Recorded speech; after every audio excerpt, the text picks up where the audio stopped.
Right now, there is plenty of geek news, but is it too much? We're going to talk about that and more on today's episode of the Geek Watch podcast.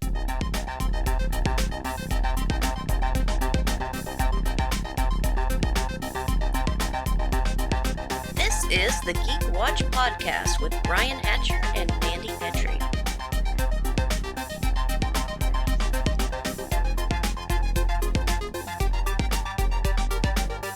Greetings, Geek Watchers, and welcome to episode 153 of the Geek Watch podcast. I'm Brian Hatcher, and with me, as always, Geek Watch's own resident geek goddess, Mandy Petrie. Hello, Brian. And so we've been busy watching shows and looking at geek news, and I did want to mention a couple things before we get to the meat of what we're going to be talking about, but they've released a bunch of trailers. They finally released the Black Adam trailer. Mm-hmm. So what did you think of it so far? It looks very exciting. I've been excited for a while now about what DC is doing, getting a look at this and getting not just Black Adam, but then seeing the Atom in it, and who else was there? Hawkman. Hawkman was there, and Dr. Fate. Pierce Brosnan will be playing Dr. Fate. Okay. He didn't have the helmet on, so that's who I wouldn't know who that was. There's a brief moment where he slips the helmet on and flies off, but it goes by so quickly you don't see it. Didn't even notice it. Yeah, so I'm excited about that. It looks like such a good epic story. I feel like this could be their Captain America, because we've got a more primitive time, and then he's reborn into this modern time with all these powers. So that's what I can see happening here. And it is an alternate universe from the standard DC cinematic universe, because you're seeing the Justice Society, basically, all these people together. Okay. And they're playing Black Adam more as an anti-hero. In the comics, of course, he was a full-blown villain. But yeah, it looks like it's going to be really good. We've been excited about this for a while. We're finally getting to see a trailer for it. But speaking about trailers that we've been waiting to see, they finally released a trailer for Sandman, the Netflix series. Yeah. It looks really good. I'm enjoying the heck out of it. Of course, there's controversy on the show already. Because Satan's cast as a woman. That's one of them. Is it one of them? I figured, yeah. Also, we have Jenna Coleman, who is playing the role of Joanna Constantine. And everybody's like, why are you basically changing the gender of John Constantine? Why bother to do that? They're not. No, they're not. Of course they're not. Okay. All right. I'm making sure that I'm not misremembering. That's his grandmother?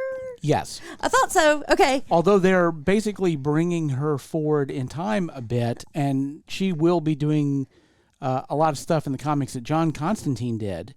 But she is a character in the comic. Yeah, that's okay. That's fine. Like, I thought that was a thing, that she was his grandmother or something like that, or maybe even his mother. I couldn't quite remember, but I knew it was something. Again, some people, they have to complain about something, and unfortunately, we're going to bring this up again when we talk about something a little bit later. But what I wanted to bring up specifically to start off, and what prompted me, the trailer with Sandman, and what really started this for me, of course, is that this week is Geeked Week for Netflix. This is their online convention. That's a thing?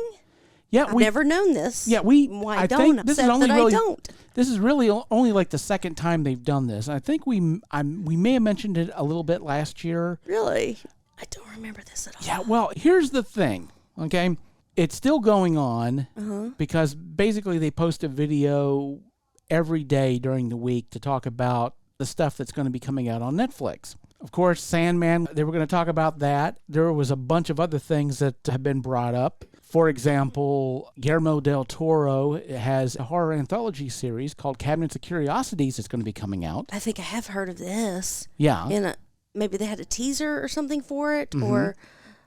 It reminded me of Friday the 13th, the series. That's what, went through my head. Oh, that's exciting. Yeah, and let's see. They also, I think it's called The Midnight Club, which is a series that's going to be based off of a YA novel that's, I believe it's produced, and it may also be directed by Mike Flanagan. So it's another horror series. Kind of like Fear Street. Something like that. Basically, the premise of the show is there are a bunch of terminally ill kids in a hospital, and there's this mysterious weird doctor that takes care of them, and they get together and tell spooky stories to each other. I believe that's the plot of it. Mm-hmm. And so they talked about this, and then there's a lot of stuff going on in the animation side. They had an entire video on the animation, the Kevin Smith He-Man's. They're doing a sequel to it called He-Man Revolution, which, of course, the last one was called He-Man Revelations, and now it's a Revolution. And there are a bunch of other stuff that's coming out. A new Pokemon series is coming out. There is an urban animated series that I'm trying to remember who was bringing that out.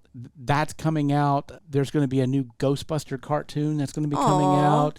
There's a bunch of news coming in, but here's the thing. With all this cool stuff that's coming out, there's just so much of it, it's hard to keep up with it.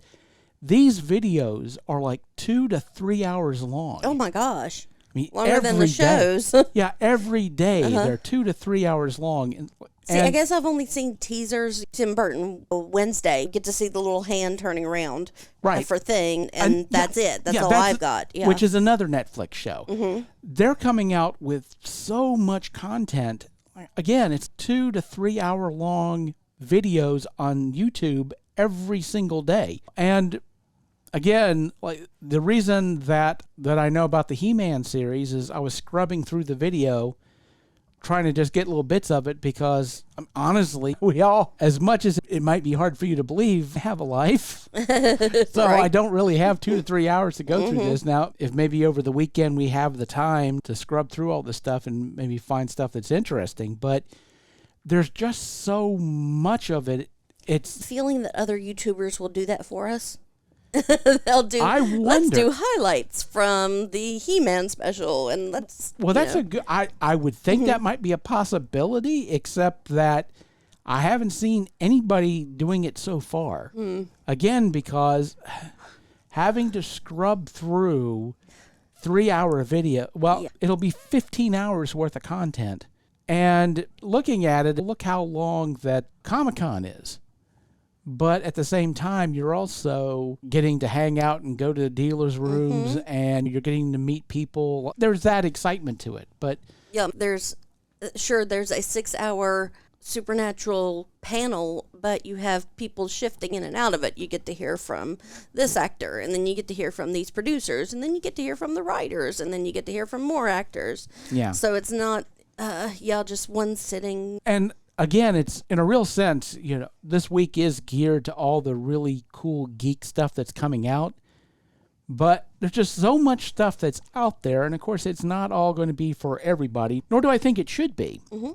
But there's just so much of it that I think with just the sheer volume of new shows coming out and all of them vying for your attention, you're going to run into this issue. It's like, I'm glad that there's all this great content that's coming out.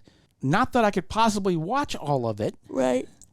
But also, it's like there's just so much of it. That's overwhelming. By telling us everything, in a real sense, they're telling us nothing. Because there's just, unless you're going to sit there and scrub through hours of content, who knows? And I'm sure anybody listening to this podcast is like, why didn't you talk about it? And it's like, maybe it's because I didn't see it. I haven't seen it yet. Give us the timestamps. Is it at 2 hours and 45 minutes that they talk about this? On day 2?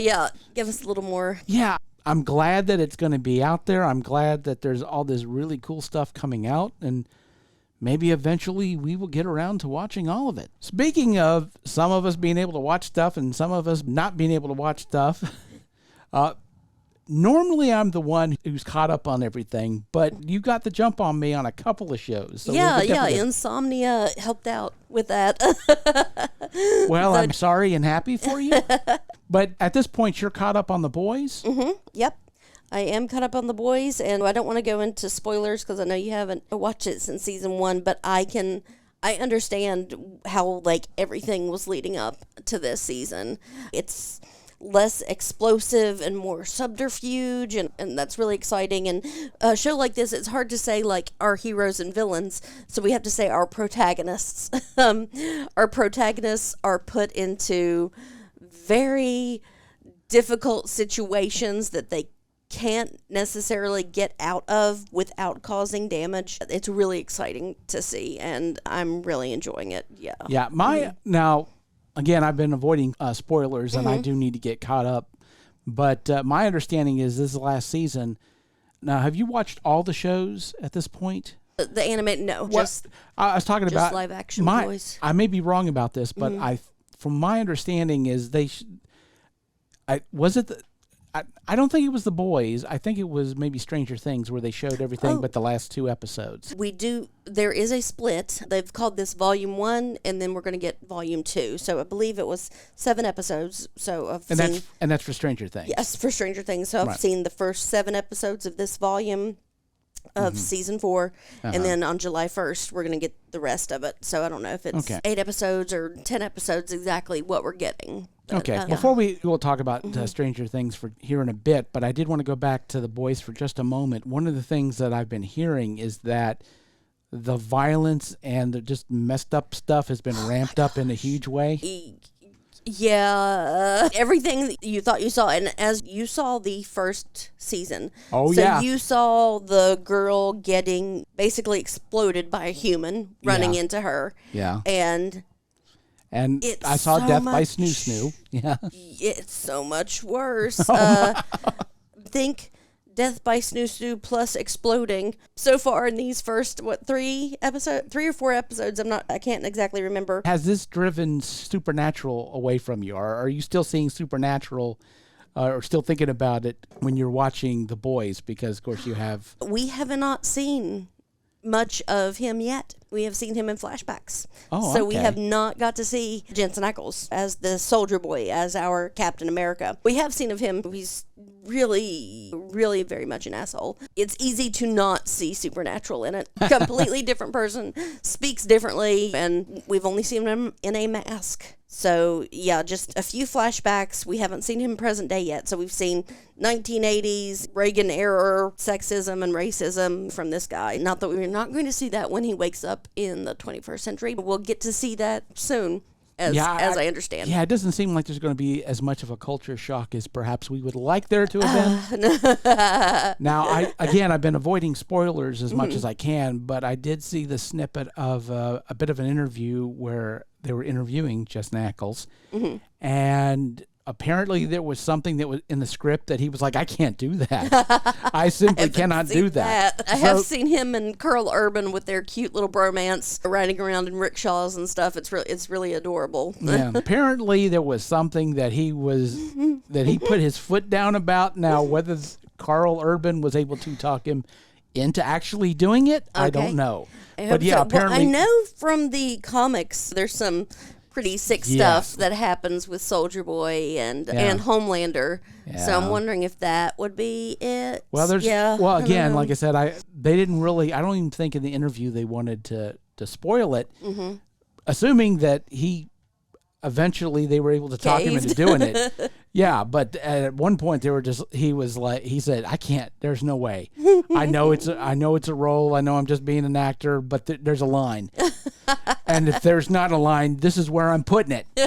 This is where I'm putting the line. There's the line. Here's the line. Wow. There should have been a line, but this is The Boys, and there are no lines. Yeah, and nothing proves that more than really episode 1. Yeah. You thought, was out of reach. Yeah. It's right there. There's never been a line. Front and center.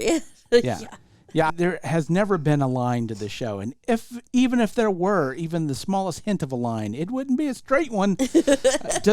Again, I'm so far behind on this show because I've been watching every other thing, but yeah, I'm gonna need to dive into this when I'm feeling very nihilistic, and I've got a weekend. You'll have to load up on the antidepressants or exactly what can put you in the mood for this, but I'm loving it so far. Yeah, it's harsh. We'll try not to judge you on that. It's harsh. Don't judge me, but it's awesome.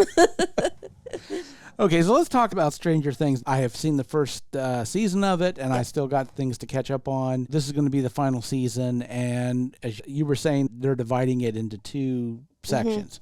Yep. So on July 1st, we're going to get the rest of it. Without going into spoilers or anything, like what I know of the Netflix model, I was concerned. I was like, oh, this is season 4. We're going to be jumping the shark. We're just going to watch it out of obligation. And no, right off the bat, I have loved every single episode, and every single episode gets better and better. And I was thinking that's not something that's possible. But man, Duffer Brothers and Sean Levy, my goodness, it's beautiful. It's great storytelling. And after I finished what we have so far of this season, I went back and started the first season again. And seeing everything, I can't imagine that they didn't sit down and have this entire thing already written out and prepared. And it just wraps it up so perfectly, and great symmetrical storytelling. And it's not just like callbacks. You can see back in season 1 stuff that's tying into it right now. But the actors and, you know, how they've grown up, and it's just the makeup. Oh my goodness, the makeup is beautiful. The costuming, and not just the scary parts, but you feel like you're in 1986. But yeah, without spoilers, that's what I feel. And maybe others feel differently. I've heard people say that they felt like it was moving slow. And I don't think so. I think it's moving at the pace that it always moved at. But I also think about things like Moon Knight that moved so fast. Yeah. You know, we just, boom, everything was happening back to back to back. And maybe we got used to that pace. But Stranger Things, I feel, is moving at the same pace that it always moved. And yeah, I'm, again, my rose-colored geek glasses. I love everything. And we've got so many good homages to not only horror and science fiction. We got some Amityville stuff going on. Of course, Robert Englund is coming on and doing a beautiful job. And Close Encounters, you get that vibe too. Oh, there's some good stuff going on. And one day when you do have the time to binge this and get it, I'm excited to see what you think. And yeah, of course, I don't have a whole lot to contribute to this, but one thing that I can say that has made me very happy is the fact that Kate Bush is getting a second life. Right? Is that wonderful or what? I'm guilty of it. I looked it up. I was listening to it, and it's a very important plot point in the show. So, running up the hill, climbing up the hill. I can't remember exactly. Yeah. The thing about it is, if you were to go through my record collection, the first thing you would say is, Jesus Christ, you got a record collection? But the second thing is, you would realize, of course, that I am a huge fan of 80s music, the alternative side of 80s music. Of course, I like the pop stuff. But yeah, Kate Bush is... The B-side of things. She's the queen of the B's. Let's just say that. Yeah. When it came to alternative music, she was a very important figure. And the thing about it is this, if you like that song, you definitely need to listen to the album it came from. The entire album is amazing. Yeah. It's very experimental. Again, it's alternative for a reason. It's not pop music, but it's really good music. And yeah, you like that one song. Yeah, and 80s pop was completely different than today's pop. Seeing what the alternative was in the 80s would be really cool. But yeah, Kate Bush is an amazing performer. She put out some really good, really atypical music. And she broke a lot of boundaries. She did. And the fact that she's getting recognition decades later because of this show, to me, it's amazing. It makes me so happy. So let's talk about some stuff I have seen that we've both seen. Let's talk some Obi-Wan Kenobi. Obi-Wan Kenobi. Oh, everything you were saying about connective tissue, now I see. And I was talking to Kevin the other night, and he's upset. He was like, the whole speech is ruined when she says, "Help me, Obi-Wan Kenobi, you fought with my father, and now, oh no, we actually went on these adventures together," and that doesn't ruin it for me at all. Yeah. I think it's fantastic. That was one thing I gave some thought to, because I wondered, and I went back and listened to it, and I wondered, did this really screw up the continuity of that speech? And when I go back and watch that speech, and I think this is the reason why it doesn't wreck the continuity for me. If you're watching it for the first time, you may get the idea that she's saying these things because we've never met before. I know you because you fought with my father in the Clone Wars. And that's an assumption that you can make. But she never said that. The reason I feel like if you take Obi-Wan Kenobi as canon, which obviously is the intention that you do, it does change a lot of that speech to a degree. Obviously, it will have been a long time since she last talked to him. Right. And she's obviously going to know that he's off on his own for whatever reason. And so, yes, she is going to need to remind him, my father needs you, because she's basically being an emissary for her father. But it also means that her father thought that getting him to leave Tatooine when he had exiled himself again, that she would have pull to do that. Why, if they've never met? So I think that if you try to stick with the canon that you might have had in the first viewing, which is this was like the first time that they'd ever talked to each other. But obviously Obi-Wan knows who she is. And also seeing that it's her is enough to motivate him to immediately go to Mos Eisley and get a ship to Alderaan. So there is something that, right. yeah. So there's definitely something there. I feel if you get stuck in the canon you may have created, yeah, this is going to mess that up a little bit. But if you wind up adjusting the canon because being diplomatic, she doesn't want, this was a secret mission. She doesn't want to say, hey, remember when you saved me from the Inquisitors? So we just, let's just stick to the facts. You served with my father, and we know that you served, everyone knows you served with my father. That's everywhere. Her argument on this is, you served with my father needs you again. But again, their past history makes her a good candidate to lobby to him to do it. So it doesn't feel to me like it's a break in canon. It's just a clarification of the canon, to my mind. Which is, that's, and to each his own, and it doesn't ruin it for me. Maybe it's my geek colored glasses. I don't know, but yeah, I love it. And oh, our little batteries not included droid. Oh, everyone's going to want one. And I want one right now. Like, where do I get one? It looks exactly like batteries not included. And that's the first thing that came to my mind. Is it Lola or Lona? Yeah, something like that. Yeah. Oh, so cute. Cute and until. But we'll leave it to that. Yes. At that. But still cute. Yeah. Dangerous. Still cute. Yes. But yeah, we're seeing the early developments of the rebellion, and we're getting to see things that were in shows like the Clone Wars that you only got like just little glances of, and then we're now getting to see a lot of. Yeah, the real guerrilla, the smuggling. Yeah, and that temple / tomb / trophy room messed up. And we won't talk anymore about that, but. Yeah, I just kept hoping that he was wrong when he said a tomb, and I kept hoping, oh, it's just stasis, right? Oh, yeah, I really wanted it to be. Yeah. Yeah. Well, you have to understand that when you're dealing with a place that has a child-sized torture chamber, what the heck are you really? We're gonna do this? I'm like, oh. Yeah, and they're after the Force sensitives, and you're going to find him young, and that's so... And, of course, we've already, in the Clone Wars and then the Star Wars movies, of course, it's shown that a lot of these Force sensitives were used for raw material to make all the Snoke clones. So, as messed up as that is. But, again, if somebody who's watched a lot of the Star Wars shows and a lot of the stuff like the Clone Wars and things like that, and have seen characters, it's really depressing to see Obi-Wan going down that hallway and sealed in these amber-like cells are characters you recognize. Oh, is it? Oh, yeah, there's several of them. There are a lot of Easter eggs there. You're like, holy crap, is that? Oh, holy that's crap. Heartbreaking. Yeah. Even more so than it already was, is what I mean.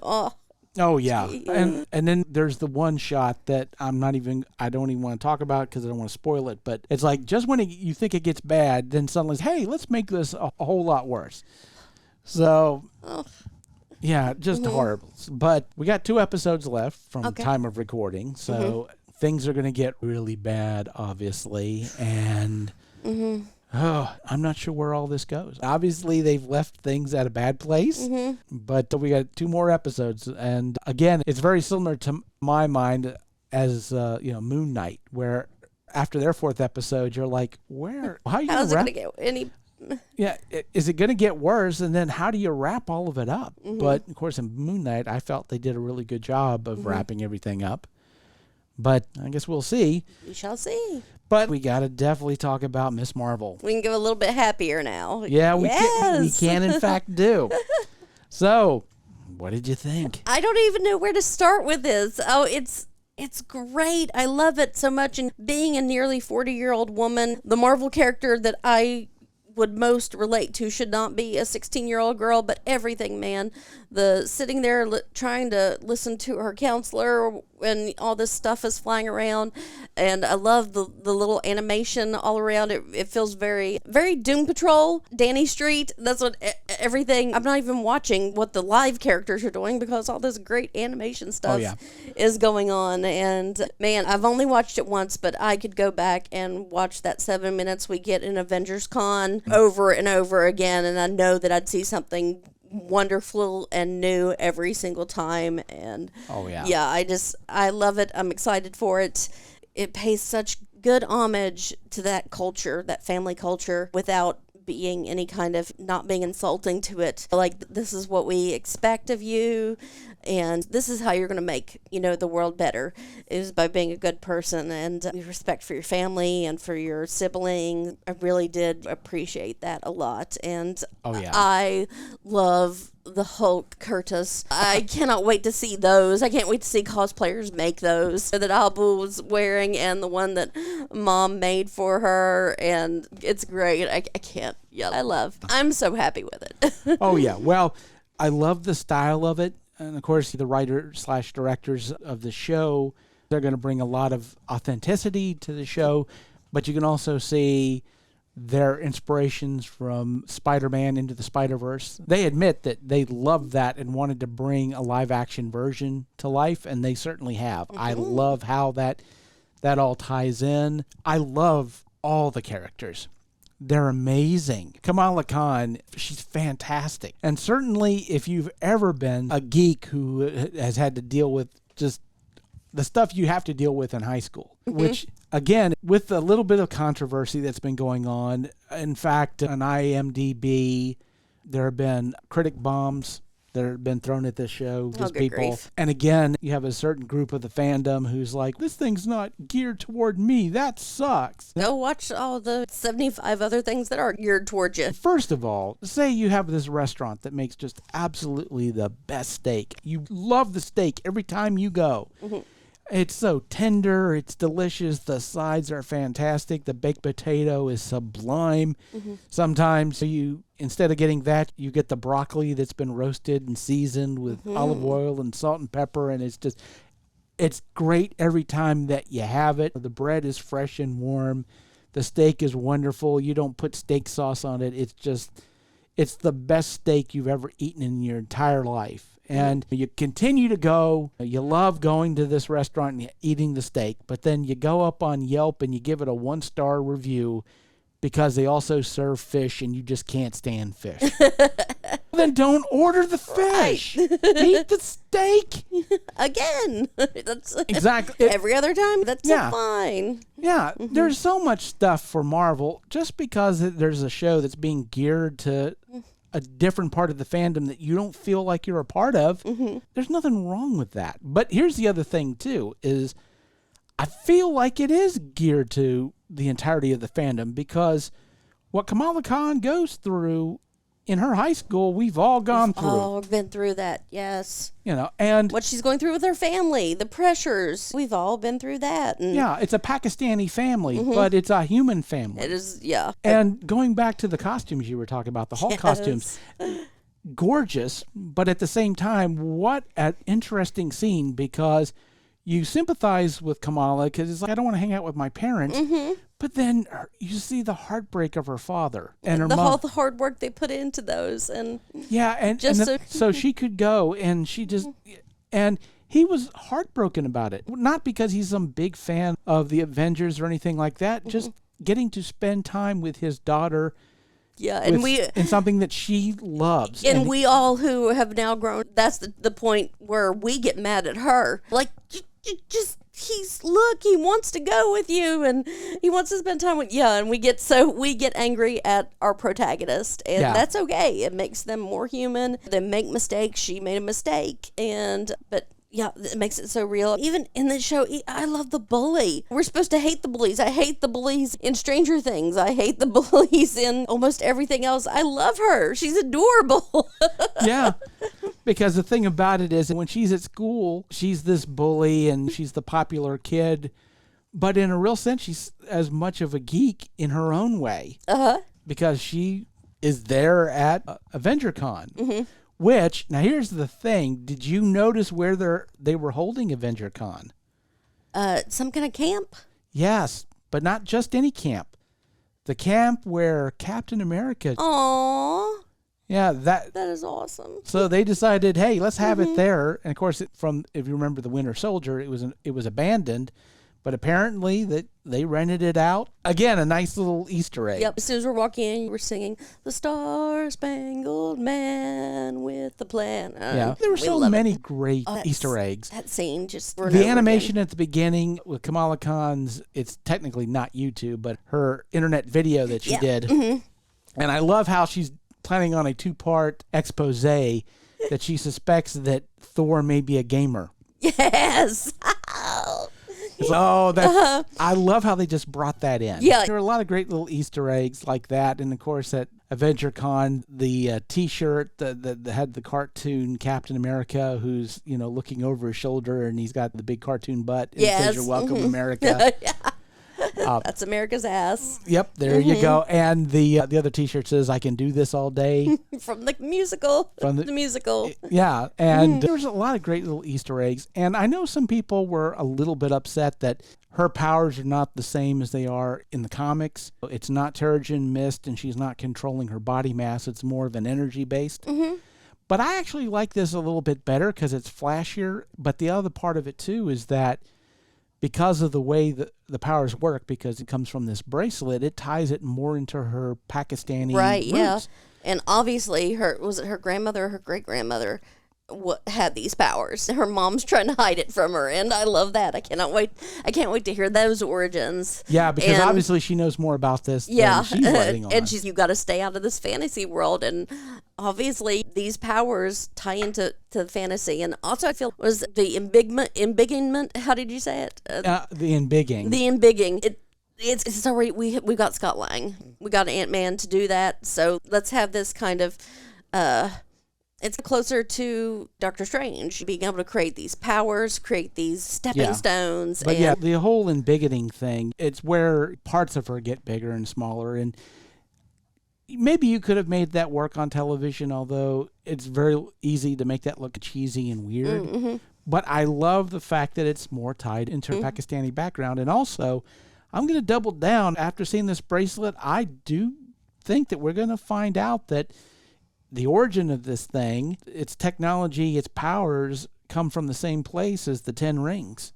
Okay, yeah. Mm-hmm. I really think that's going to be the case. I think that they have a similar source wherever they came from. I love seeing that kind of a tie-in. Yeah. And, of course, we've only gotten one episode so far, and there's a cameo that it seems like it's going to have to happen.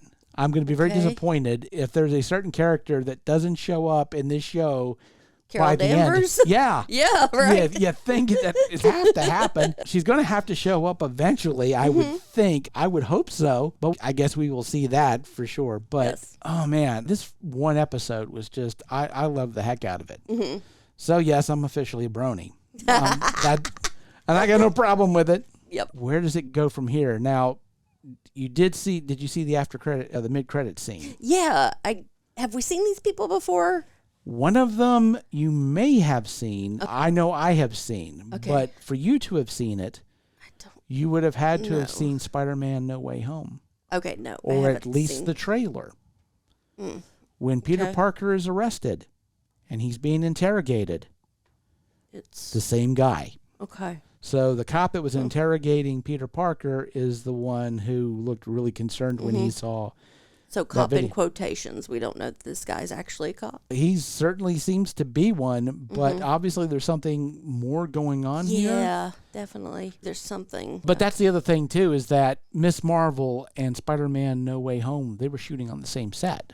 Oh, okay. So much so, in fact, that they were visiting each other's sets. So it makes sense that you have the same character. You would have the same character in No Way Home that's showing up in Miss Marvel. That makes sense now because they were just really close.